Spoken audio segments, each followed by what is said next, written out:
This program is made possible by funding from Humanities Guåhan, the National Endowment for the Humanities, and the Federal CARES Act.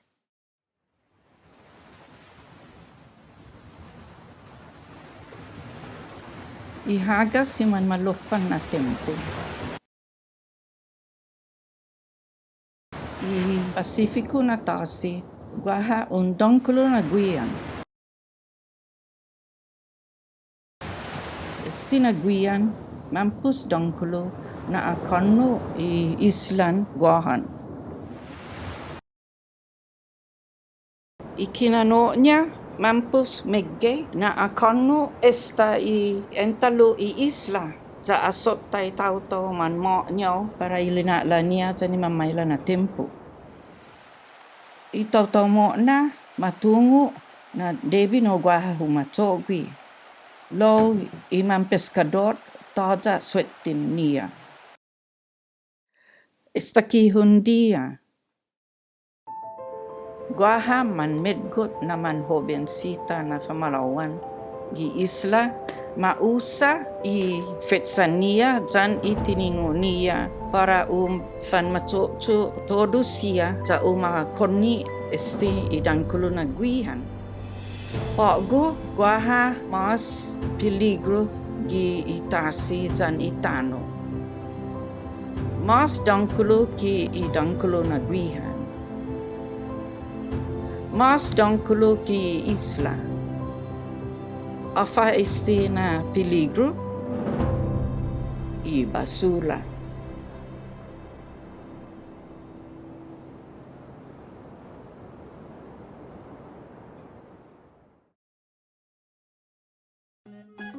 Previously on From Our Nåna's For Our Nenis. The plastic crisis is definitely one of the top environmental issues that we're facing in society today. We took a deep dive into our waste stream to see where our trash comes from and where it goes. We learned that we rely heavily on imports and consumption, and thus we create lots of trash. We have a lot of trash on Guam. We import everything, and most of it's non-biodegradable, and a lot of it's single-use items. Just over 200 million pounds of trash per year on Guam alone. Recycling is an important factor to reducing the space in our landfill, but it is becoming more and more difficult to find places to send it.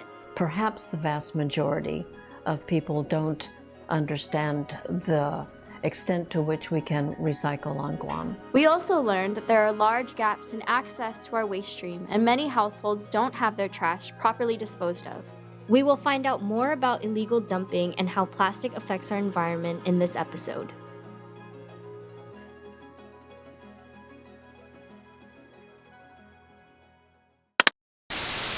It looks like illegal dumping didn't take a break during the COVID. The illegal dumpers did not stay home, and they're out there trashing our island still. Trash missing the bins, dumped on her driveway. Hidden behind the jungle foliage beside the property is a growing mound of trash. A lot of our residents seem to think that this is only the government's problem, but this is our problem. How many cleanups have you participated in around the island?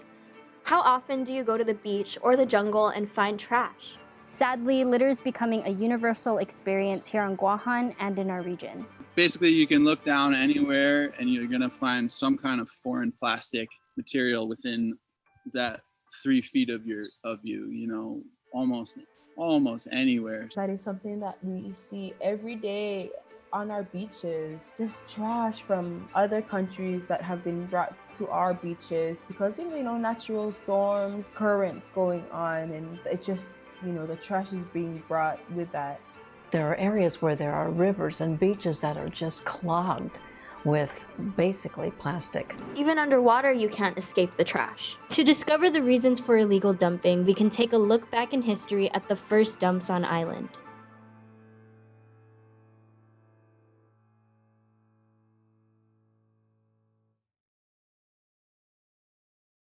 Pre-World War II, Guåhan and our region didn't rely on imported materials like we do now. And plastics weren't as common either. So most families were using materials that would easily break down in the environment, or items were able to be repaired and passed down to be used for generations. There were no large municipal dumps like we have now. We asked Andrew Gale from GSWA about the history of Ordot Dump to find out more. The history of the Ordot Dump is it was a valley, was used starting in the 50s, really started by the Navy after the war, maybe even the 40s. And it was used as a place to get rid of refuse. So after the Navy created the Ordot Dump, residents could take their trash there and dump it for free. We've patiently waited. That dump has been there for 67 plus years. And that's been the primary dumping ground for this island for 67 plus years.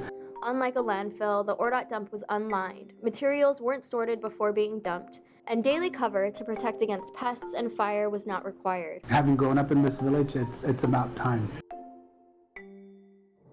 So for decades this went on, and it resulted in endless fires and an unimaginable stench that loomed across the village and the surrounding area. It also happens to be only about 2 minutes from my backyard, so this waste problem is definitely close to home. We visited Ordot Dump and met with William Jancic, one of the engineers who helped close the dump. Hafaday, my name is Billy Janicek. I am the site supervisor. I'm a civil/environmental engineer. Billy showed us the top of the dump, which is hard to believe was once a valley. The Ordot Dump has since been capped with concrete, and systems were put in place to burn off the methane it produces. Leachate is also sent to the Hagåtña wastewater plant.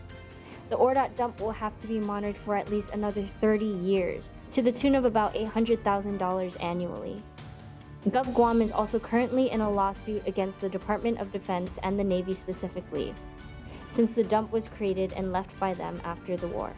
The history of having open dumps that were free to use may contribute to the mentality that illegal dumping is okay. Here are some reasons we think illegal dumping remains a consistent problem for our community. Old habits are hard to break, and free dumping was something that we got used to doing for over 30 years. Pre-Western influence and importing. Most items in our region were made of biodegradable materials like leaves, wood, and shells. We aren't used to materials that poison the earth and last forever. The cost of paying for trash collection might still be too high for some households. This might be why almost half the island doesn't have access to trash collection. You have a large percent of the community who doesn't have access to properly or easily or conveniently disposing of their waste. The alternative for them is illegally disposing of it in the jungles, at our beaches, along the sides of the road. And so we're seeing an increase in plastic litter around our island and illegal dump sites. A lack of universal trash pickup could result into those high rates of dumping. The system could cost less if we spread it out to more people and if routes were more efficient. We could also support this endeavor with a green tax on tourism, similar to Palau's. Tourists and the tourism industry is contributing to our trash. And I don't think a tourist would be turned away from Guam if they had to pay just $100 upon landing here in order to pay like a green fee to help keep the island green and beautiful, right? And I say we could use that $100 and that could go towards more recycling programs, or that $100 for every tourist could probably pay for universal trash pickup for everyone. So that in turn would prevent a lot of the illegal dumping. We have a long way to go to find solutions for what to do about the Ordot dump, and even more work to do to stop illegal dumping. Hafaday Todu Hamzu, Wahoo C. Jasmine, creator of New Matlow, a new zero-waste refillery on wheels. And today I'm back to bring you more tips, tricks, and insight on how to begin your low-waste journey. Today we're on to the third of the 5 big R's of zero-waste living. Number 3, reuse. After an item breaks or is no longer applicable, reflect on if there are ways you can reuse the item or repair it so that you don't have to toss it. Reusing means putting in the extra initiative to truly stretch an item's lifespan before it must enter a landfill. Here are some everyday ways you can reuse an item. You can reuse any glass jars such as pasta sauces or jellies or jams, and you can reuse them by making them drinking glasses or using them as food storage, or you can even simply use them as decor items. You can practice your sewing skills to repair any torn clothing items, such as this overall bib as an example. Lastly, you can reuse clothing items by shopping secondhand at thrift stores or even conducting your own clothing swap with a small circle of friends. My pro tip is if you must get rid of an item because it no longer holds any purpose in your life, please don't toss it. First, consider if you can donate it, sell it, or gift it. That way, it can entirely skip its journey into the waste stream and it can give other people a chance to reuse items as well. If you like these tips and tricks and you want to invest in our island, please consider donating to our Kickstarter launching next month in May.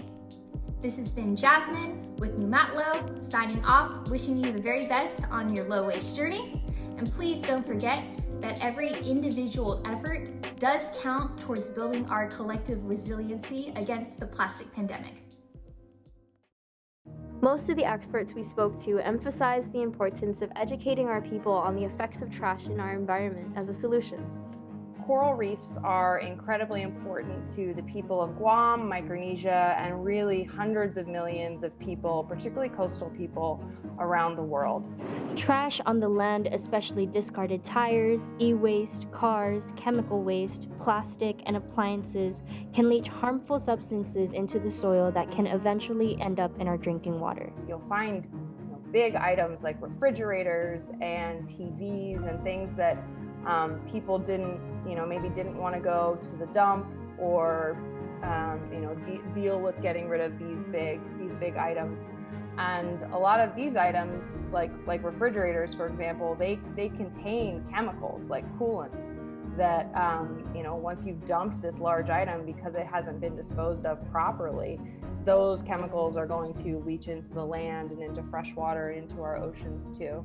So, and I do think on Guam that we have big problems with waste disposal and with illegal dumping. I don't think there's enough enforcement, and I also think we need to do a better job about providing convenient and affordable waste disposal, because the easier it's made, the more likely that people are to do it.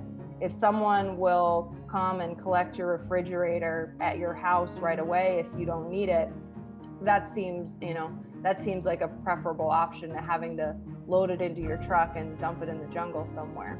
We are still dealing with the effects of waste from World War II among 100 different Superfund sites throughout Guåhan, for example. Many negative health outcomes like cancer have been attributed to sites like these. It's important to note that the mayors have funding to receive large domestic trash, and the GSWA transfer stations accept all kinds of small household items like e-waste and more for free. In the ocean, trash also has a host of negative effects, especially plastic. We asked local marine biologists and marine biology students about their experiences with marine debris and plastic pollution in the ocean. So one of the most impactful experiences for me in terms of marine debris, especially plastic in the ocean, as a diver, as a snorkeler, the ocean is near and dear to me. And so the most impactful experience for me was diving below Malesu Pier for the very first time. A lot of people don't know that it's a very beautiful dive site, and so I went scuba diving there for the first time in 2017. And as excited as I was, I got down there and I was just completely shocked and heartbroken at what I was looking at. There's just so much trash down there, from cans to bottles to umbrellas to cars to tires. There's, you name it, it's down there. But the number one piece of debris down there that just stands out the most is blankets and blankets of fishing line draped over the coral. You dive down there, almost every single patch of coral has fishing line just all over it. So that would be kind of the main thing that I notice on Guam is entanglement. And then I've done the Maritzo Pier cleanups for a couple of years, and there's always so much discarded fishing line that ends up down there. Yeah, there's so much marine life entangled in this marine debris, and so our project just hopes to bring awareness to this marine debris problem and encourage people to reduce their use of single-use plastics. So for 3 years, from 2017 to 2019, the first year we brought up, I believe, 3 trailer loads full of trash. A lot of that was like 30 plus tires. It was insane. Yeah, a lot. And the next year we were still bringing up tires, a little less, but still maybe 2 trailer loads of trash. Next year we also got 2 trailer loads of trash, less tires, but you know, there's still so much down there. Hopefully we can host it this year and bring up more trash, but really we don't want to be doing this forever. Like, this picking up the trash part is a band-aid, but really what we're trying to show is, you know, when people come down to the pier and see us doing the project and see all this stuff that we're bringing up, it's like, you know, look at this, your can, you know, if not disposed properly, is going to end up in the ocean. And if you don't properly dispose of your fishing line, it's going to get draped all over the coral. So it's really like a statement, and it's an example of really what we shouldn't be doing to the ocean. What is all that debris doing to our oceans and marine life? This plastic problem, it's really affecting our oceans, especially. In our ocean, there's about 8 million tons of plastic into our ocean every year, according to scientists, and that's all because of the production of plastic. And then, of course, any of these plastics that are in the ocean, they're breaking down. They're slowly kind of breaking down and creating microplastics. They're also leaching chemicals into the water. There have been several studies that have shown corals that have ingested microplastics, and obviously there's lots of other species, marine species, that have ingested them as well. So marine debris is, you know, having a huge effect on our sea turtles.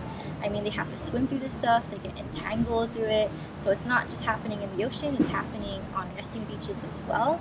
And a big part of the problem is the ingestion of plastic and marine debris. So the thing about sea turtles is that they really love to eat jellyfish, and the number one plastic that's affecting our sea turtles right now is plastic bags, because what do plastic bags look like in the ocean? They look like jellyfish, their favorite snack.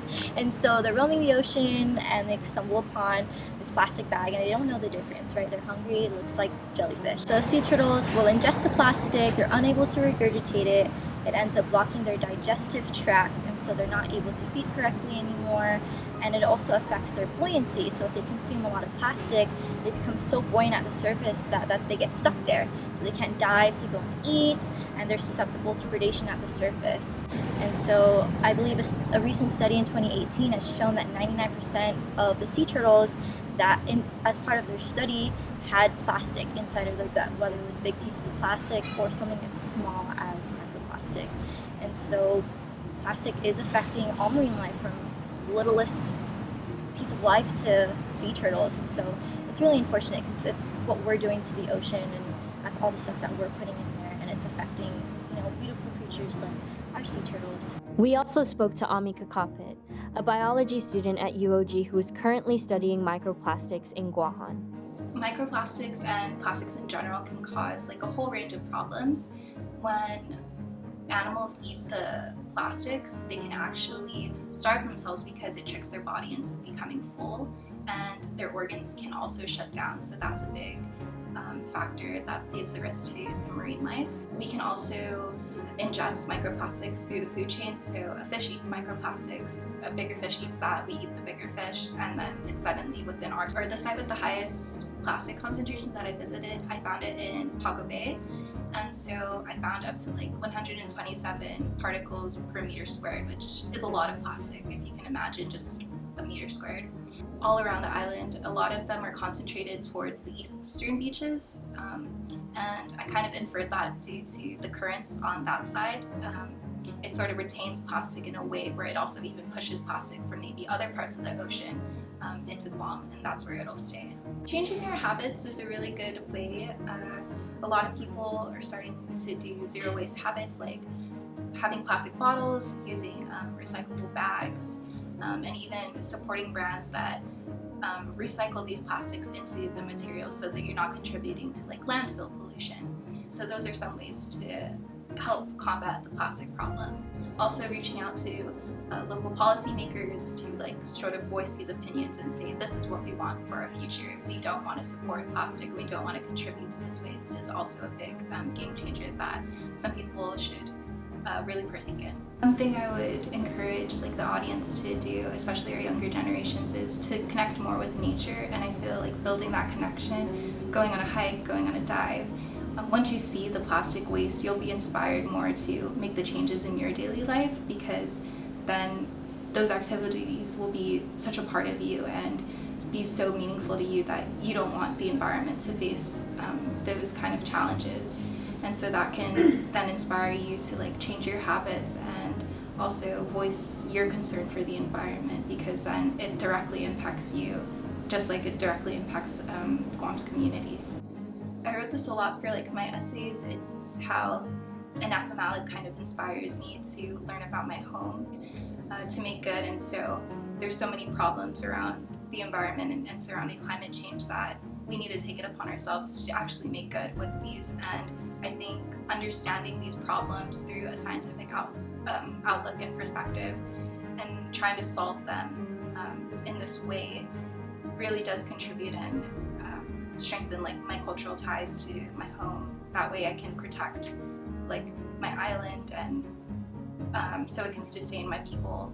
It's because there's so many things that we rely on for the ocean, like fishing and also like jewelry, and it's just something that we don't want it to degrade over time. We want it to be here for future generations, just like our ancestors left it for us.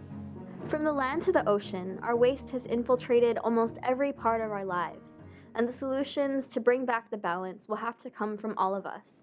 We have a responsibility as children of the land and sea to take care of it, not only for ourselves, but for future generations. Join us in episode 3, where we can get into solutions that we can adopt. Solutions to change the narrative of our waste crisis and help create a regenerative, healthy future for our islands.